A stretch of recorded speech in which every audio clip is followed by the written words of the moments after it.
কিংবা লেয়ার যে কোনো ধরনের মুরগি রান্না করতে পারবেন যদি আমার এই রেসিপিটা ফলো করেন।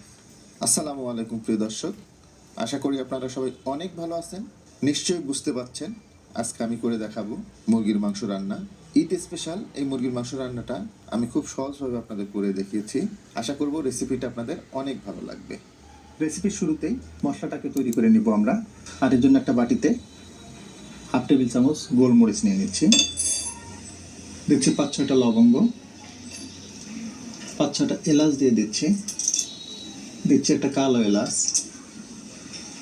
দিচ্ছি 1 ইঞ্চ সাইজের 2 টুকরো দারুচিনি। সবগুলো মশলা না টেলে আমি একটু গুঁড়ো করে নিচ্ছি। মশলাগুলোকে না টেলে আমি গুঁড়ো করে নিলাম। তো এখন আমরা চলে যাচ্ছি মূল রান্নায়। চুলে একটা পাতিল গরম করে নিয়েছি। এখন এখানে 1/2 কাপ মতো সয়াবিন তেল দিয়ে দিচ্ছি। তেলটা গরম হয়ে গেছে। এখন এখানে 1 কাপ পেঁয়াজ কুচানো দিয়ে দিচ্ছি।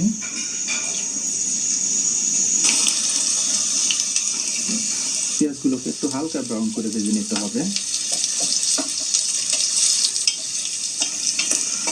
পেঁয়াজগুলোকে হালকা একটু ব্রাউন করে ভেজে নিলাম আমি।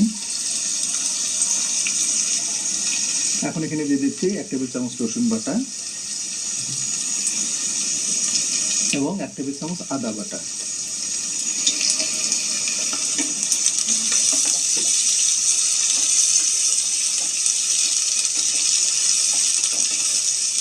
আদা এবং রসুন বাটাটা কাঁচা গন্ধটা চলে যাওয়া পর্যন্ত আমি এটাকে একটু ভেজে নিলাম। এখন এখানে দিয়ে দিচ্ছি 1 চা চামচ জিরার গুঁড়া, 1 চা চামচ ধনিয়ার গুঁড়া,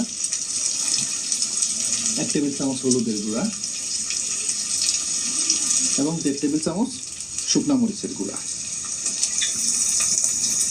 শুরুতে যে মশলাটা গুঁড়ো করে দিলাম সেটা দিয়ে দিচ্ছি। শুকনো মশলাগুলো যাতে পুড়ে না যায় একটু পানি দিয়ে দিব।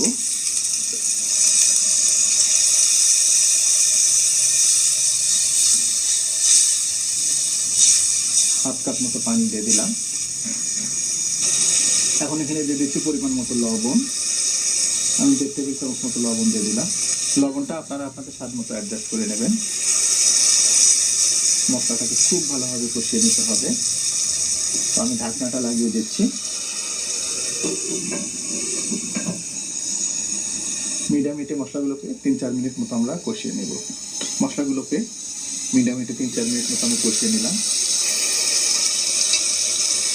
দেখুন সুন্দরভাবে তেল ছেড়ে দিয়েছে।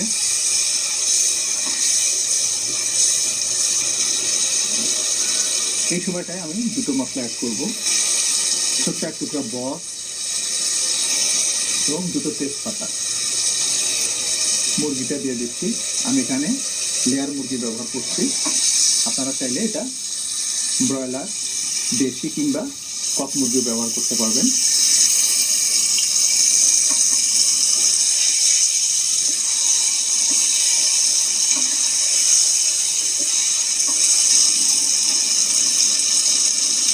ঢাকনাটা লাগিয়ে দিচ্ছি।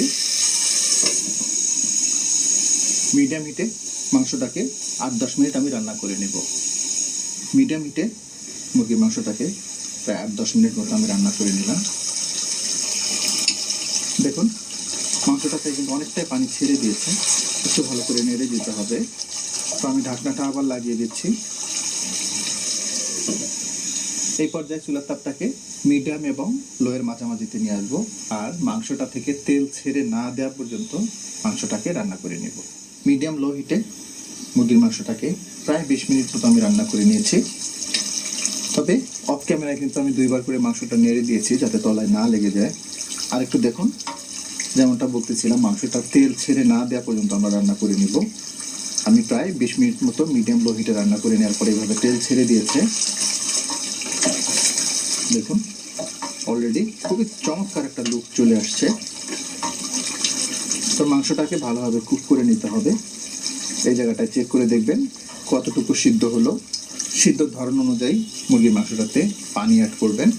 তবে পানিটা অবশ্যই গরম পানি হতে হবে, কোনো অবস্থাতেই ঠান্ডা পানি দেবেন না। যে কোনো ধরনের মাংস রান্নায় চেষ্টা করবেন গরম পানিটা দিতে। আমি প্রায় 2 কাপ মতো পানি দিয়ে দিলাম। বাস আমি আবার ঢাকনাটা লাগিয়ে দিব। একদম জোস একটা কালার। ঈদের দিনে এরকম মুরগির মাংস সাথে পোলাও খাওয়াটা কোন লেভেলের হবে নিশ্চয়ই বুঝতে পারছেন। যাই হোক, আশা করব ঈদের রিকোয়েস্ট করব আমার চ্যানেলটাকে সাবস্ক্রাইব করার জন্য। তো আজকে এ পর্যন্তই, আবার নতুন কোনো রেসিপি নিয়ে